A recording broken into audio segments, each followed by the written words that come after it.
Ang mga bagong ganap, kay Liza Soberano, and Andy, Enrique's sister, nagbonding kasama mga squad. Yes mga kaibigan, close na close, sina Liza, at Andy, ang bunsong kapatid ni Enrique Hill. Lumuwas mga squad, kasama si Andy, para mag-support sa show ni Liza Soberano, na Wavy Baby, sa Cebu.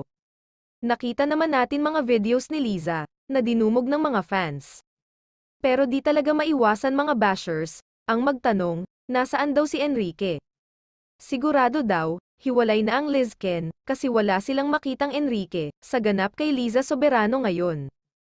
Pero ayon sa malapit kay Liza, napag-usapan daw ni na Enrique, at Liza Soberano, na hindi na magpakita si Enrique, para hindi mabaling ang atensyon ng lahat sa kanila.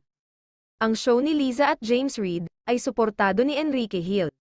Kahit di siya nakikita sa mga videos, at photos na pag-usapan at nagkakaintindihan ang Lizken couple.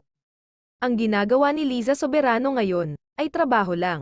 Walang personalan, pero andyan naman, ang bunsong kapatid ni Enrique Hill, na si Andy, kasama si Liza Soberano sa Cebu. Para daw sa mga bashers, na patuloy na naghahanap ng butas, para masira ang Lizken, lalong-lalo na, si Liza Soberano. Ang relasyon daw ng Lizken, ay kakaiba sa lahat, dahil involved na talaga, ang kani-kanilang pamilya. Kumbaga, ang laki na ng pundasyon na meron sila noon at ngayon. Hinding-hindi daw kayang buwagin, ng mga bashers, para naman daw sa nagsasabi, bakit pumayat si Liza? Ang sagot daw dyan, nagwo-workout daw talaga, si Liza Soberano everyday, para mabawasan ang kanyang timbang.